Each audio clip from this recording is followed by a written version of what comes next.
फैजाबाद, जिसे आज हम अयोध्या के नाम से जानते हैं, करीब 4 दशक पहले यहाँ एक होम्योपैथ डॉक्टर आए। राम मंदिर से करीब 3 किलोमीटर पहले उनकी छोटी सी क्लिनिक थी। लोग आते थे, डॉक्टर साहब मीठी मीठी गोलियां देते थे। वक्त बदला, डॉक्टर साहब की पहचान भी बदल गई। वो राम मंदिर ट्रस्ट के सबसे ताकतवर लोगों में से एक हो गए। नाम है डॉक्टर अनिल मिश्रा। ट्रस्ट के सदस्य, मंदिर में चढ़ावे की गिनती की पूरी व्यवस्था पर नजर रखने की जिम्मेदारी इनके जिम्मे थी। इस बीच एक रिपोर्ट लीक हुई है, उत्तर प्रदेश सरकार की स्पेशल इन्वेस्टिगेशन टीम यानी एसआईटी की शुरुआती रिपोर्ट। मीडिया रिपोर्ट्स के मुताबिक यह कहती है कि राम मंदिर में चढ़ावे की चोरी सिर्फ कर्मचारियों की चालाकी से नहीं हुई, उसके पीछे सुरक्षा व्यवस्था की ऐसी ढील भी थी जिसने चोरों को आसान राह दे दी। और इस ढील के लिए रिपोर्ट सबसे ज्यादा सवाल डॉक्टर अनिल मिश्रा पर उठाती है। रिपोर्ट उन पर चोरी का आरोप नहीं लगाती, लेकिन यह जरूर कहती है कि सुरक्षा नियम लागू नहीं करवाए गए, तलाशी की व्यवस्था कमजोर कर दी गई। यानी जिस सिस्टम को चोरी रोकनी थी वही सिस्टम धीरे धीरे खोखला होता गया। दिलचस्प बात यह भी है कि जिस ट्रस्ट की पूरी व्यवस्था पर सवाल उठे, उसके सबसे बड़े पदाधिकारियों में शामिल पूर्व महासचिव चंपत राय का नाम इस शुरुआती रिपोर्ट में लगभग नहीं के बराबर है। यही वजह कि सवाल उठ रहा है, क्या इतनी बड़ी गड़बड़ी में ट्रस्ट की जिम्मेदारी तय होगी, लेकिन उसके सबसे बड़े चेहरे की नहीं होगी। तो आखिर इस कथित रिपोर्ट में ऐसा क्या लिखा है? सुरक्षा किस स्तर पर कमजोर हुई और क्या अनिल मिश्रा की भूमिका सिर्फ लापरवाही तक सीमित थी? आज आपको वीडियो में यही सब बताएंगे। नमस्ते, मेरा नाम सौरभ त्रिपाठी है, आप न्यूज पिंच देख रहे हैं। सबसे पहले समझिए कि एसआईटी के हाथ क्या लगा। मीडिया रिपोर्ट्स के मुताबिक जांच टीम को सिर्फ 45 दिनों की सीसीटीवी फुटेज मिली, 27 अप्रैल से 5 जून 2026 तक की। यहीं पहला सवाल खड़ा हो जाता है, क्योंकि ट्रस्ट की अपनी ऑडिट रिपोर्ट बार बार कह रही थी कम से कम 180 दिनों की रिकॉर्डिंग सुरक्षित रखी जानी चाहिए, लेकिन ऐसा नहीं हुआ। यानी अगर 4-5 महीने की रिकॉर्डिंग बचा कर रखी जाती तो शायद तस्वीर और बड़ी होती। खैर, जो फुटेज मिली उसने ही कई लोगों की नींद उड़ा दी। एसआईटी ने 45 दिनों की रिकॉर्डिंग में करीब 70 ऐसे मौके दर्ज किए जहां गिनती करते जो कर्मचारी थे वो नोटों गड्डियां और खुले नोट कपड़ों में छिपाते देखे, कभी जेब में, कभी शर्ट के अंदर, कभी जूतों और मोजों में। इतना ही नहीं, कुछ कर्मचारी एक दूसरे को इशारों से भी सतर्क करते दिखे। यानी ये किसी एक दिन की चोरी नहीं थी। रिपोर्ट के मुताबिक ये तरीका कई बार दोहराया गया। जिन कर्मचारियों के बैंक खाते खंगाले गए, वहां उनकी आमदनी से ज्यादा रकम मिलने के भी संकेत मिले।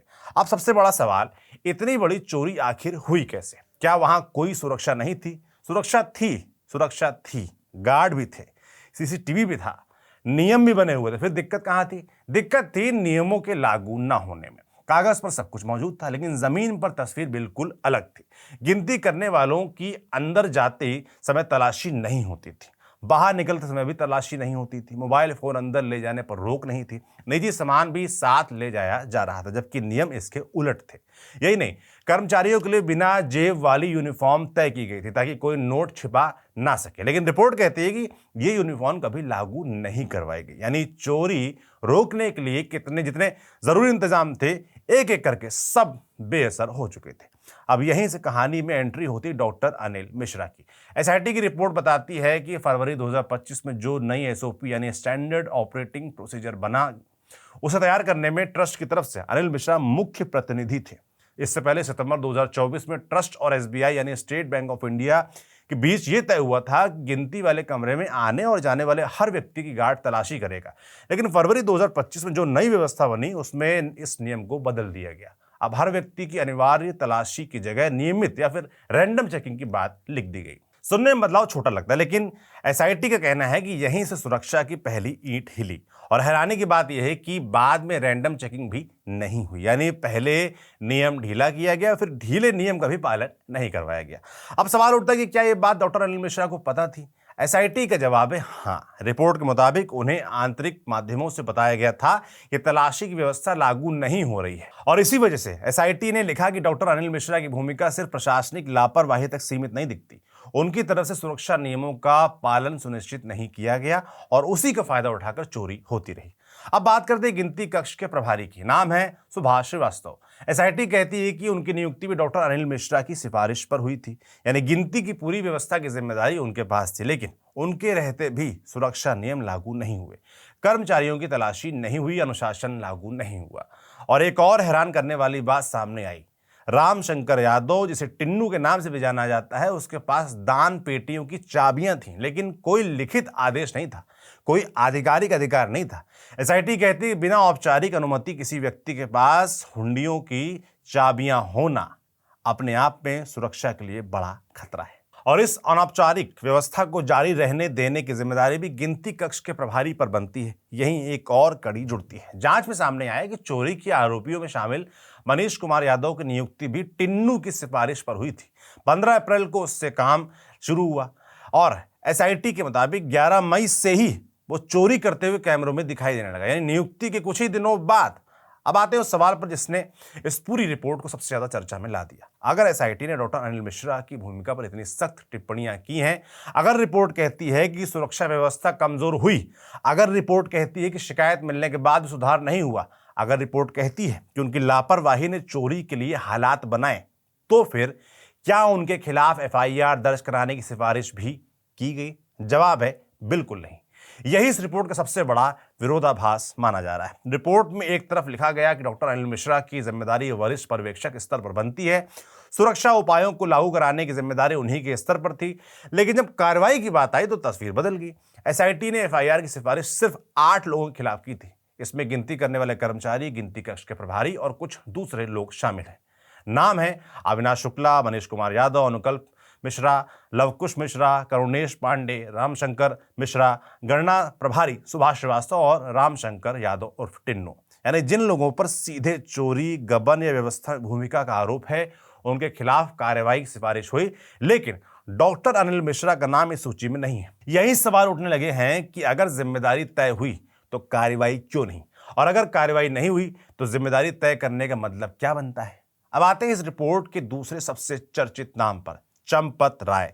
राम मंदिर ट्रस्ट के पूर्व महासचिव, ट्रस्ट के सबसे वरिष्ठ और सबसे प्रभावशाली पदाधिकारियों में से एक। मंदिर के प्रशासनिक फैसलों में उनकी अहम भूमिका मानी जाती है, लेकिन हैरानी की बात यह है कि 9 पन्नों की शुरुआती रिपोर्ट में उनका नाम लगभग नहीं मिलता है, जबकि पूरी रिपोर्ट बार बार कहती है कि गिनती प्रक्रिया की निगरानी करना, पारदर्शिता बनाए रखना और सुरक्षा व्यवस्था लागू करना ये ट्रस्ट की जिम्मेदारी थी, यानी संस्था की जिम्मेदारी तय की गई, लेकिन संस्था के सबसे बड़ा पदाधिकारी का नाम रिपोर्ट में नहीं आया।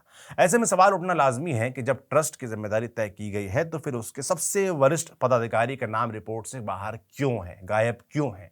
रिपोर्ट में जरूर यह कहा गया है कि ट्रस्ट की तरफ से मौजूद पर्यवेक्षकों और अधिकारियों की भूमिका की आगे जांच होनी चाहिए।